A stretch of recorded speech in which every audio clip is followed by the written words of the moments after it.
Karena tidak bisa kita hindari, masalah selalu ada. Tapi kita tidak mengharapkan balasan dari manusia. Kalau kita menghadapi masalah, kita tahu persis balasan, berkat, anugerah, promosi yang saya terima semua berasal dari Tuhan. Haleluya. Klik. Pertanyaannya, bagaimana kita dapat menjadi pribadi yang tidak mencari balasan manusia? Sebagian saudara berkata, ya tapi kan saya juga masih punya perasaan, pendeta. Kalau saya berbuat baik sama orang, saya juga ingin diwongke. I know it's normal. Tapi kita ciptaan baru, yang lama sudah berlalu. Apa yang dulu kuanggap kebanggaan, apa yang dulu kuanggap normal, sekarang kuanggap sampah. Karena pengenalan akan Yesus Kristus Tuhanku jauh lebih mulia. Aku lebih senang berkenan kepada Kristus daripada berkenan kepada manusia. Makanya saya jelaskan, bagaimana kita dapat menjadi pribadi yang tidak mencari balasan manusia. Buat saya, orang yang masih mencari pembalasan manusia, ya kalau saya buat baik minimal dihargain saya kayak. Buat saya orang-orang seperti itu dia belum selesai dengan dirinya sendiri. Dia masih menjadi orang-orang yang kalau saya dihargai saya merasa berarti. Kalau saya dihargai saya semangat. Kalau saya dihargai saya merasakan menemukan hidup ini. Tapi kalau saya tidak dihargai saya kecewa, saya marah. Saudara baik kasih dalam Tuhan, ngapain hidup kita tergantung manusia? Kalau manusia itu bebal, manusia itu memang ngaco, manusia itu memang gak ada adabnya, terus kita harus kecewa, terus kita harus marah, terus kita harus tertekan, terus kita harus gelisah. Santai aja. Hidup kita asik apapun yang terjadi. Haleluya. Sama-sama bilang hidup saya asik apapun yang terjadi. Hidup kita gak tergantung situasi. Hidup kita tergantung komitmen kita sama Tuhan. Nah, klik, saya coba pelajari. Bagaimana kita dalam menjadi pribadi yang tidak mencari balasan manusia? Yang pertama, jika kita merasa Tuhan saja cukup. Kita kadang-kala Tuhan plus. Ya saya sih percaya Tuhan berkati saya. Tapi orang juga harus hargain saya dong.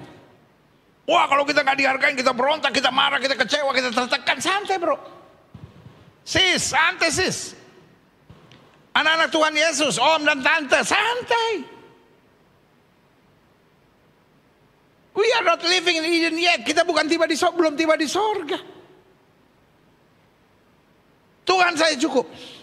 Selama Tuhan bela saya, orang mau jatuhkan saya tetap tegak berdiri. Meskipun 1000 tangan manusia menarikku jatuh, namun Tuhan yang bela. Tuhan saya cukup.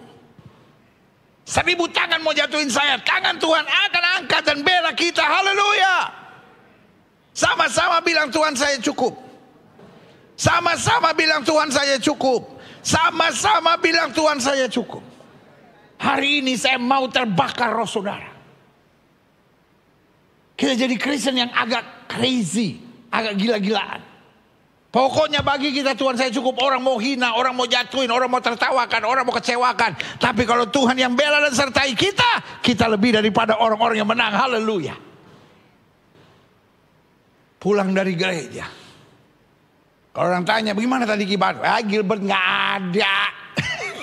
Parah lu. Tapi pulang dari gereja, kalau orang rumah tanya bagaimana tadi? Wow, haleluya. Tuhan saja cukup. Yeah.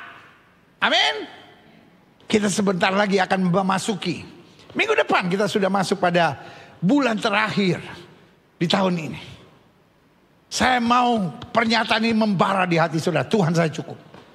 Saya boleh kehilangan segala-galanya. Selama saya punya Tuhan, saya punya segala-galanya. Coba lihat ayat ini. Yohanes pasal 14 ayat 8. Kata Filipus kepadanya, Tuhan, tunjukkanlah Bapa itu kepada kami, itu sudah cukup bagi kami.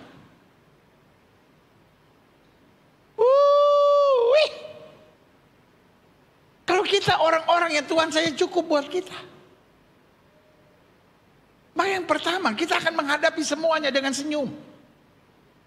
Yang kedua kita akan hadapi semuanya dengan iman. Dan yang ketiga kita akan hadapi semuanya dengan kepastian. Dan yang keempat kita hadapi segala-galanya bersama Yesus, karena Yesus saya cukup buat kita.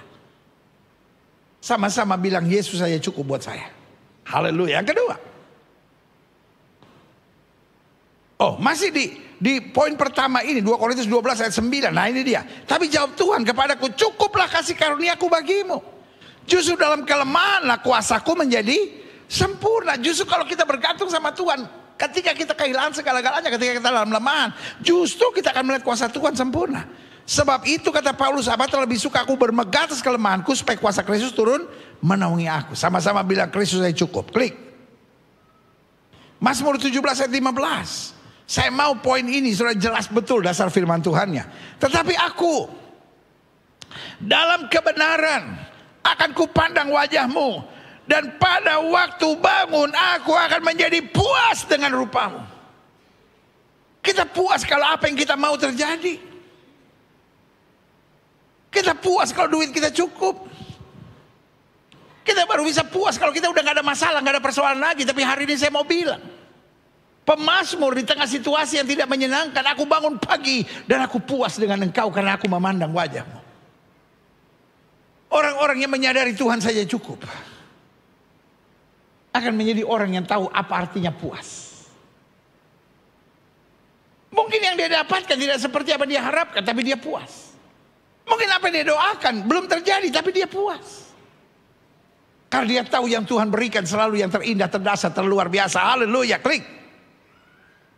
Jadi ingat, bagaimana kita menjadi pribadi yang tidak mencari balasan manusia? Satu, jika kita merasa Tuhan saja cukup, sehingga kita hidup dengan rasa puas. Karena kita tahu yang Kristus berikan selalu yang terbaik dan terindah, terdasar, terluar biasa. Haleluya. Yang kedua, jika kita menyadari balasan dari Tuhan lebih mengagumkan. Lo buat apa saya mengharapkan balasan dari manusia? Kalau balasan dari Kristus justru sangat luar biasa.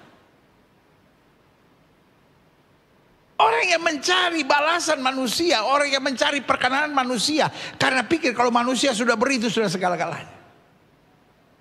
Sekarang saya mau tanya sama saudara.